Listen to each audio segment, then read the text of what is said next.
안녕하세요. 상가의 정석 김혜윤 조 실장입니다. 오늘은 역삼역 한국은행 빌딩 블럭 상권 분석을 해보도록 하겠습니다.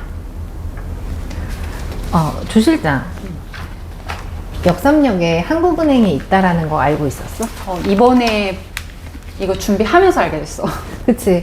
아니, 역삼역에 출근을 하는 사람들도 여기에 한국은행이 있다라는 거를 좀 모르더라고.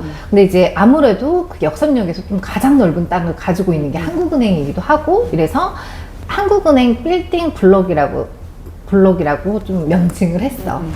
이 블럭에 또 유명한 거는 이제 한국은행에서 저기 그 센터필드 쪽으로 테헤란로 쪽으로 가다 보면은 그 삼성 멀티캠퍼스라고 혹시 들어봤어? 들어는 봤어. 맞아. 여기는 그 삼성 계열사 중에 하나로 그 기업들의 교육을 담당하는 회사야. 그래서 이 멀티캠퍼스를 사용을 하고 있고, 그 다음에 또 보면 이 역삼역에서 저쪽 그 구 역삼세무사 사거리 쪽으로 가다 보면 여기가 노년로인데 이제 아세아 타워라고 있어. 여기 필지도 꽤 넓거든.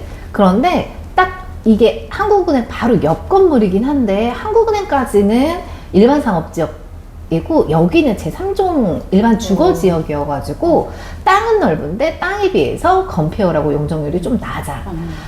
그런 건물로 또 말할 수도 있고, 그 이제 중간에 건물은 AP타워라고 해가지고 여기는 또 다시 한국은행에서 센터필드 쪽으로 가면 있는 건물인데, 그 이 빌딩의 주요 임차사는 라인게임즈야. 네이버 라인게임즈고 그 계열 게임 회사들이 좀 많이 상주해 있어.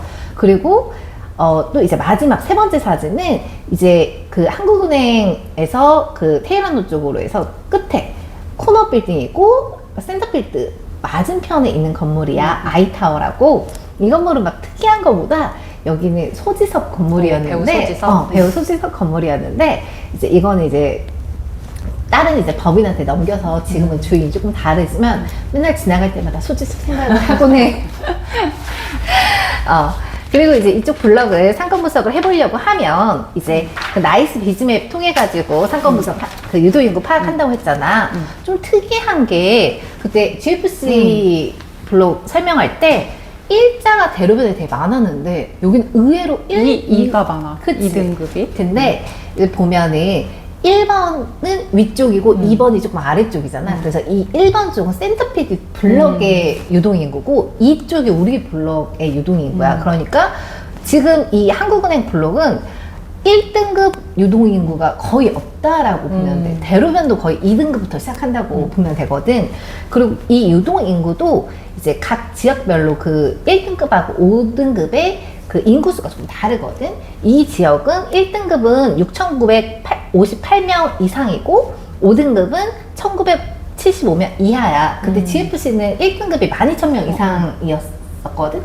그러니까 아무래도 그 차이도 조금 현저하게 난다고 볼 수 있지.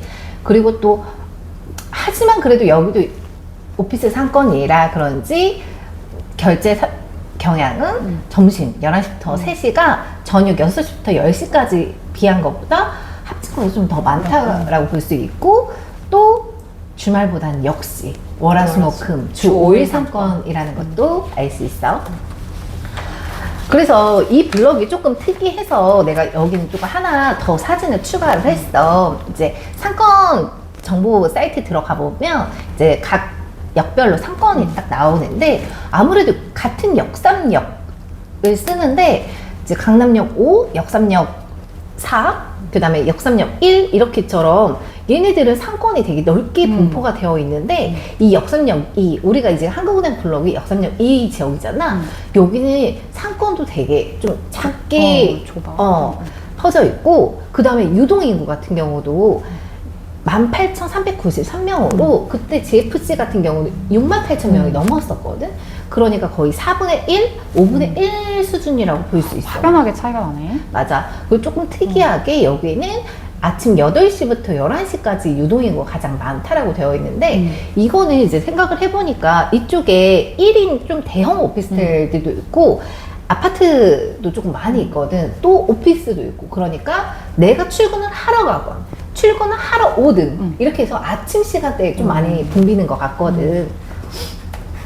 그리고 이제 우리가 이제 업종별 해가지고 매출 이런 거 파악해보자고 했잖아. 근데 이제 강남구 전 지역을 일반 음식점 한식으로 해가지고 파악을 해보기로 했어. 똑같이 여기를 했는데 그때 GFC 같은 경우는 98개 거의 100개 가까이 업소가 나왔는데 여기는 19개로 완전 한 5분의 1 수준이지 또.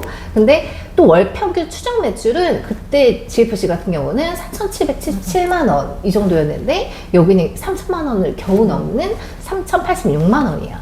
그러니까 아무래도 좀 바로 옆 블럭인데 차이가 좀 현저하게 크다라고 볼 수 있지.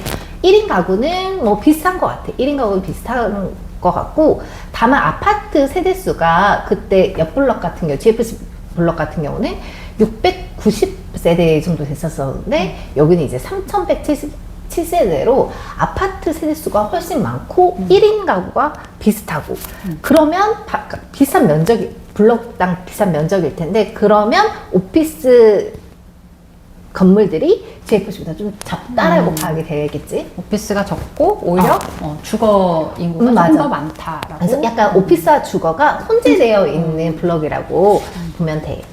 그리고 이제 우리가 또 이 블럭에서 이제 또 매출 1위랑 2위를 또 한번 비교를 해봐야 되잖아.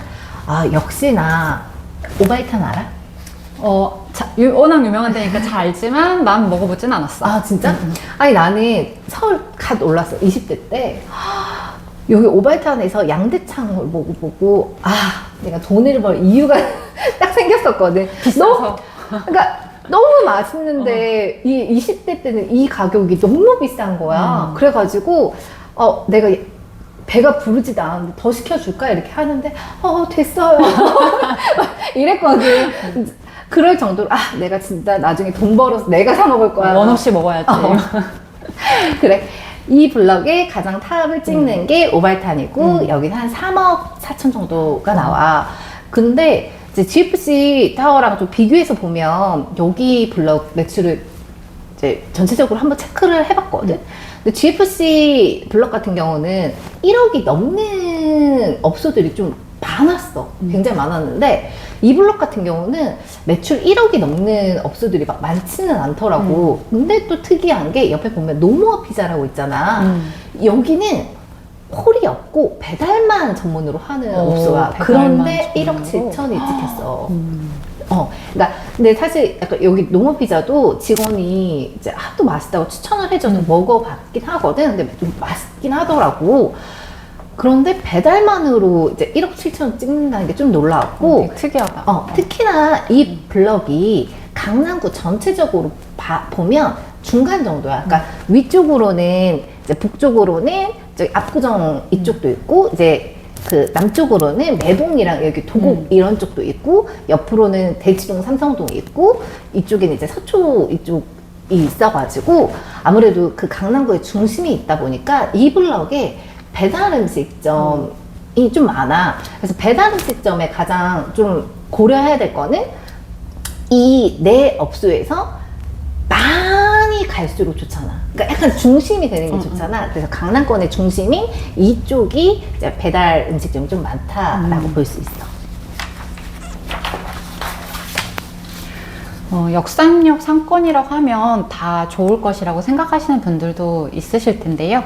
막상 상권 분석을 해보니 GFC 블럭과 또 이 한국은행 블럭이 유동인구와 매출이 현저하게 차이가 나는 것을 알 수가 있죠. 그래서 창업시 이 상권 분석은 필수입니다. 네, 맞습니다. 다음 영상에서는 대신 발품 팔아드립니다 코너. 저희가 직접 촬영한 영상을 보면서 한번 시세 파악 한번 또 해보는 시간 갖도록 하겠습니다. 감사합니다. 감사합니다.